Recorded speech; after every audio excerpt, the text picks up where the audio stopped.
As we continue our coverage, we keep meeting up with these very exciting players. And with me is Mark DEYAL. Mark DEYAL, of course, did play for the TNT Red Steel at the CPL a couple of seasons ago. He has played for Trinidad and Tobago. He's one of the standout domestic players in the country at the moment. He has been to America on a number of occasions, playing in different leagues and doing very, very well. He has also been to England, plying his trade. He's here at the US Open. His first game, 2 sixes, a 4, and then he got out. 4 balls. So that was action. But that's the man. He's an action man. Let me welcome Mark DEYAL to our program. Welcome, Mark. Hi, it's always nice to be here, in US. This US Open tournament, I must say, it's a very wonderful tournament. This is my 3rd year here. And every time I come, it's getting bigger and bigger. Well, it's great that you would say that because a number of players of international repute are adding to the mix every year as we move forward. And I remember, Mark, a couple of seasons ago, you did take this title, this US Open title. You're actually the star of the finals. Take us back to that a bit. Well, funny that you mentioned it because I was just talking to someone downstairs about it. It was, how should I say, our team wasn't the favorites, to be honest, because on paper, like I said, the competition is getting bigger and bigger.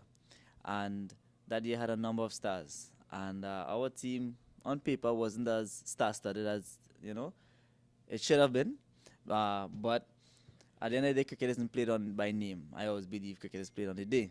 And I had a good day, you can say, because the semi-final and the finals played on the same day. And I remember we were chasing 148 in the semi-final against Washington Tigers. Luckily enough, I got 69 not out and took us to the final. Then we played Smart Choice Canada, the team I'm currently playing for right now, in the finals. And I'm sure you can remember, and probably the whole of Miami can remember, Rizwan Chima hitting 5 sixes in the first over. And that was the highlight of the final. And then, our bowlers did well to bring back the game. We restricted them for 144 all out from 55 after 3 overs. And it was a nice wicket. 55 after 3 tells you a lot. And I went out there and I was in a good flow. I was in good form from the day. I had a nice knock. And I just picked up where I left off. I got 51 off of 19 balls and set the tone for us. Yes, that was wonderful indeed. And we all remember that knock.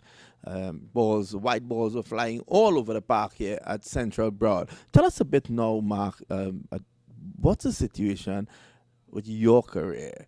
Give us a feel of what's going on with you. What are you looking forward to in the immediate and the distant future? Well, Vinod, I'm glad that you asked because, for the last couple of years, I've been going through a little period in my career where I've been thinking a lot, contemplating actually.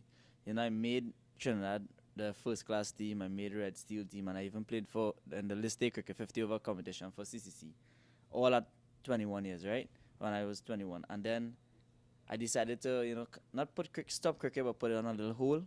I started a degree at the University of Trinidad and Tobago, current campus. And, I could say today, thank God, that when I return to Trinidad on the 8th of November, I'm graduating. I'm graduating with a degree. So,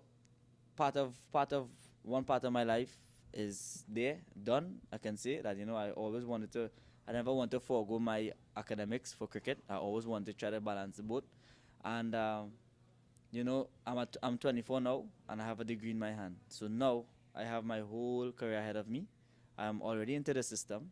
I've played all 3 formats, and I really like when I go back to Trinidad from this tournament here with the title, mind you, to really start back training. Our club, PowerGen Sports Club, we resume training on the 1st of November.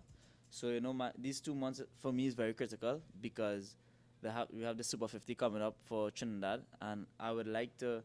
I played in it the last couple of years for CCC, but I would really like to play for it for Trinidad this time around.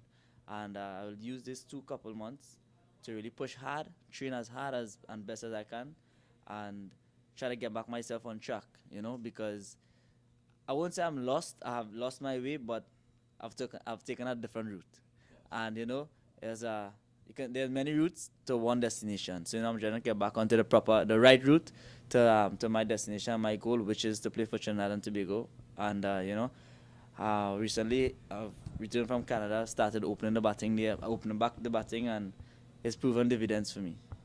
Yes. Wonderful indeed. Opening the batting in the mold of his father, DEYAL, who was a standout player in Trinidad and Tobago.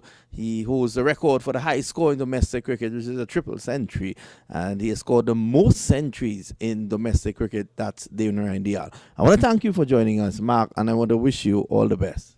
It's always a pleasure, like I said before. And I want to thank you for this opportunity as well, and hope we can have a lot more interviews going forward.